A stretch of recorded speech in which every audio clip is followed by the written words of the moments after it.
Dulu dicibir, kini mulai menuai pujian. Dulu disebut buang-buang uang, sekarang membungkam semua keraguan. Inilah momen yang ditunggu-tunggu oleh fans Chelsea. Setelah 3 tahun penuh guncangan, eksperimen besar Todd Boehly akhirnya berbuah manis. Bukan hanya satu, tapi 2 gelar bergengsi berhasil dikunci dalam satu musim. Jangan kemana-mana, karena kita akan mengulas abis bagaimana Chelsea mengubah kritik jadi prestasi dalam proyek termahal di sejarah Premier League.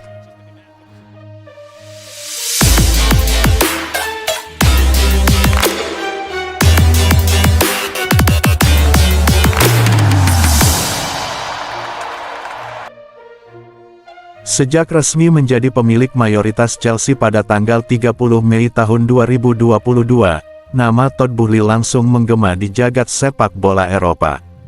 Bukan karena latar belakang bisnisnya, bukan pula karena prestasi di olahraga sebelumnya, melainkan karena langkah gila yang ia ambil dalam membangun ulang Chelsea. Dalam waktu yang sangat singkat, hanya 3 tahun, Boehly telah menghadirkan gelombang perubahan yang belum pernah terjadi di Stamford Bridge.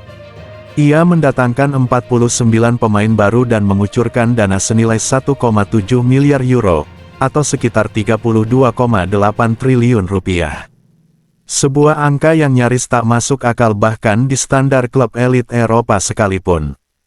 Kebijakan transfer masif ini pada awalnya justru menjadi bahan olokan. Banyak yang menyebut Chelsea kehilangan arah. Mereka dianggap hanya membeli nama, bukan membangun tim. Para analis, media, dan bahkan fans sendiri sempat mempertanyakan, apakah uang sebesar itu benar-benar sepadan dengan hasil yang didapat. Tapi waktu menjawab semuanya. Memasuki tahun ketiga proyek Boehly, segalanya mulai terlihat jelas. Musim 2024-2025 menjadi titik balik. Chelsea sukses menutup musim dengan 2 gelar bergengsi, juara UEFA Conference League dan yang lebih sensasional, kampiun Piala Dunia antar klub. 2 trofi dalam 1 tahun kalender. 2 pembuktian bahwa proyek ini bukan sekadar mimpi, tapi realita yang mulai tertata. Di kompetisi Conference League, Chelsea tampil dominan hingga babak final. Dan di laga puncak, mereka membantai Real Betis dengan skor meyakinkan 4-1. Final yang digelar di Wrocław Stadium, Polandia, pada tanggal 28 Mei tahun 2025 itu menjadi panggung pembuktian bagi banyak pemain muda yang sebelumnya diragukan. Namun puncak kemegahan terjadi di MetLife Stadium, Amerika Serikat. Di sanalah, Chelsea menulis sejarah baru pada tanggal 14 Juli tahun 2025 dini hari WIB. Menghadapi Paris Saint-Germain, klub dengan deretan bintang dunia, Chelsea tampil beringas dan menang telak 3-0. Tidak ada ruang bagi PSG untuk bernapas. Sebuah kemenangan besar di panggung dunia. Sebuah pernyataan keras dari London Barat kepada seluruh Eropa, kami sudah kembali. Salah satu kunci keberhasilan Chelsea musim ini tak lepas dari performa para pemain yang diboyong dengan nilai fantastis. Enzo Fernandez, pemain termahal dalam sejarah Chelsea, akhirnya menunjukkan mengapa klub rela membayar 121 juta euro kepada Benfica untuk membawanya ke London. Ia menjadi jangkar di lini tengah. Ia menjadi nyawa permainan. Dan ia menjadi simbol kesabaran yang kini mulai berbuah. Tak hanya Enzo, nama-nama seperti Moises Caicedo dengan nilai 116 juta euro, Romelu Lukaku yang sempat keluar masuk klub, hingga Wesley Fofana seharga 80,4 juta euro, semua perlahan-lahan mulai menemukan peran mereka dalam sistem yang dibangun oleh pelatih Enzo Maresca. Sebuah sistem yang tidak dibentuk semalam. Ini adalah buah dari konsistensi dan visi jangka panjang. Berbeda dengan era Roman Abramovich yang dikenal dengan siklus cepat dan pergantian pelatih hampir setiap musim, Todd Boehly datang membawa fondasi baru.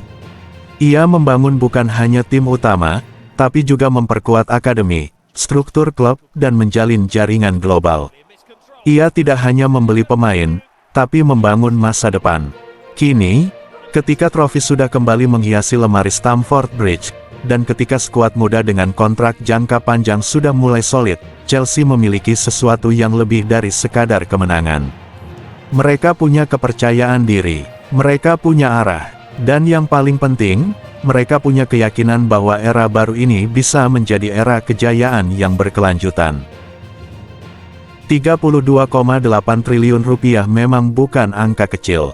Tapi dalam dunia sepak bola modern, uang hanya jadi alat. Visi dan eksekusi adalah kunci. Dan hari ini, Buhli membuktikan bahwa kombinasi keduanya bisa mengubah keraguan menjadi kekuatan, bisa mengubah proyek menjadi prestasi. Chelsea bukan lagi tim yang mencari identitas. Mereka telah menemukannya, dan mungkin, ini baru permulaan dari dominasi panjang yang akan datang. Jadi, apakah Chelsea akan terus menambah gelar atau justru kembali tergelincir seperti awal proyek Buhli? Tulis pendapat kalian di kolom komentar, jangan lupa like, subscribe, dan nyalakan lonceng notifikasi untuk update terbaru seputar dunia sepak bola dunia, hanya di channel ini.